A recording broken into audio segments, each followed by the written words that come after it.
everyone! Welcome back to my YouTube channel. My name is Karen, and if this is your first time here, this is where I share my experiences about entrepreneurship, personal development, and of course, a little bit of my life and what I love to do.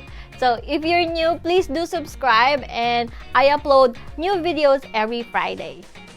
And for today, we're gonna talk about my 5 top books that I highly recommend, or if you're looking for books and you want some recommendations or you're starting to read, I hope you can learn something and magustuhan niyo itong mga i-recommend ko. Ano po?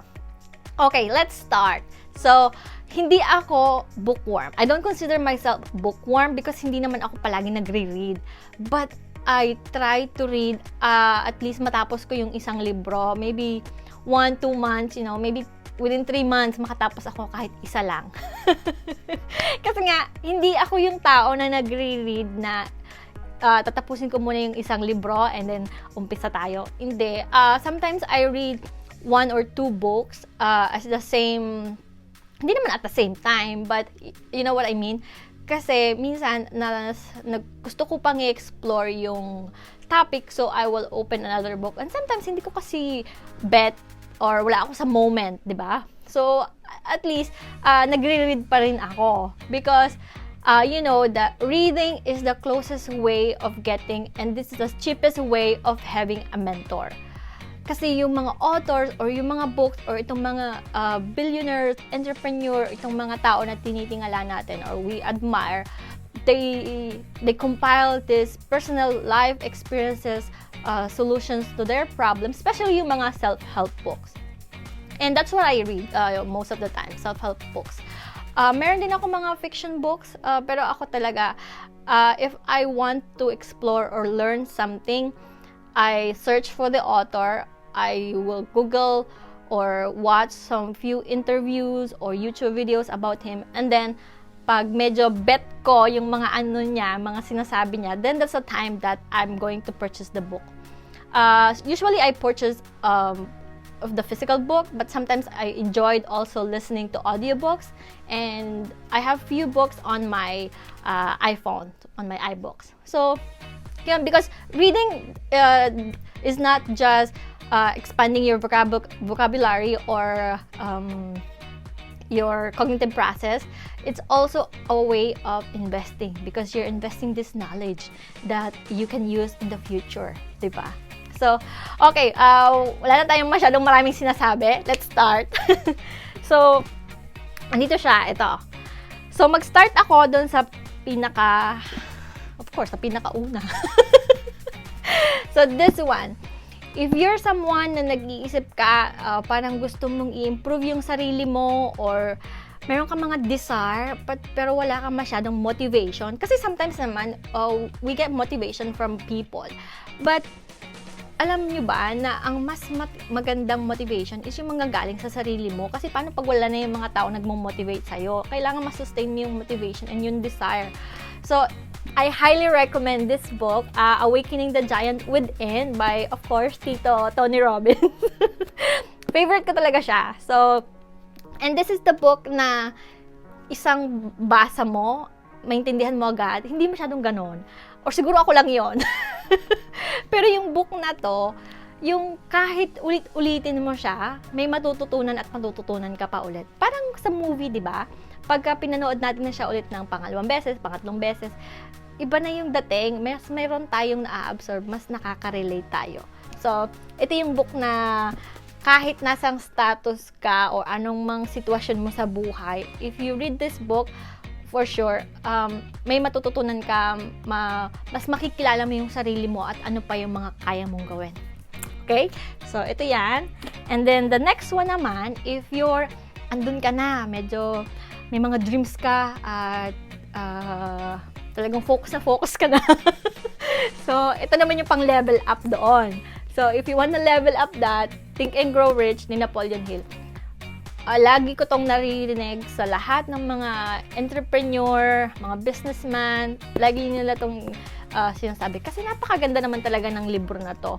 So, make sure grab a copy of this. Hindi ako magsasabi kung ano yung mga nasa loob ng libro kasi hindi naman to book review. This is just book recommendation, okay guys? So, so yun. Ito yung aking top 2.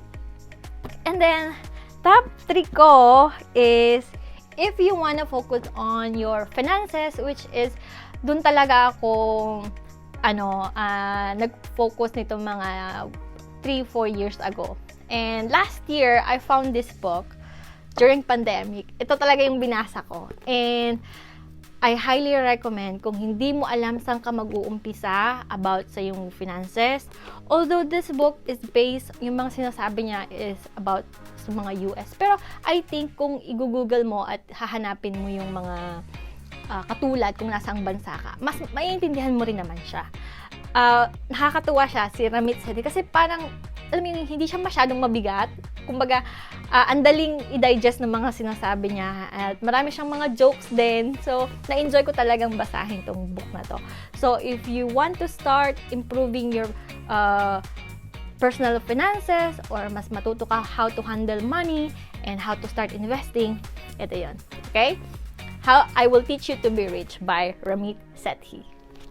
And then, pag naman, medyo leveling ka na dun sa iyong finances at naiintindihan mo na at gusto mo namang i-explore ang investment. Kasi I think dapat nating matutunan yung investment.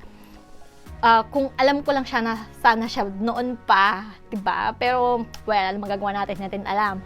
So, ngayon, na bago ka or maybe you're mas bata ka pa sa akin, pag-aralan mo yon and pagka na manage mo na yung finances and then you're saving a little bit of money and then you wanna start investing. Ito naman yun. Another book ni Tito Tony Robbins, The Unshakable.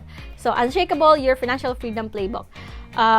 So, kasi ang stock, this is will guide you para sa mga stock market.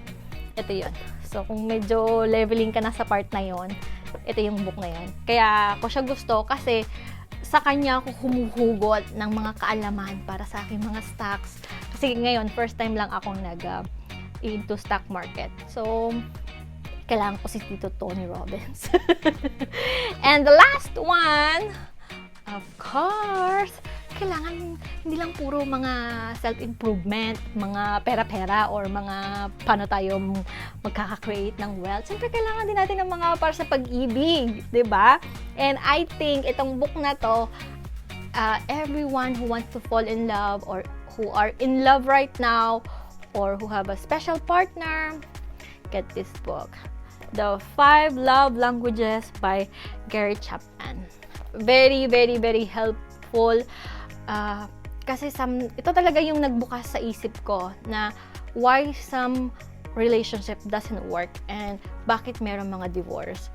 Kasi kaya pala ganun. Kasi hindi natin we're not speaking the same language. And ano ba yung mga language na yon? O, di ba? Basahin mo na to. And mas ma-appreciate mo yung partner mo, mas maglalas yung relationship if you know how to communicate using your partner's love language. So, yan sila. Sila yung mga top favorite ko. So, again, Awakening the Giant, Think and Grow Rich, and of course, I Will Teach You to Be Rich. Puro rich. Kasi pa-rich tayo eh. And then, Unshakable. Oh. At of course, 5 Love Languages.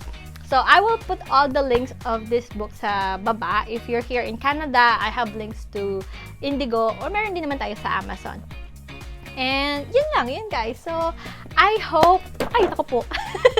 I hope nagustuhan nyo. Saglit lang.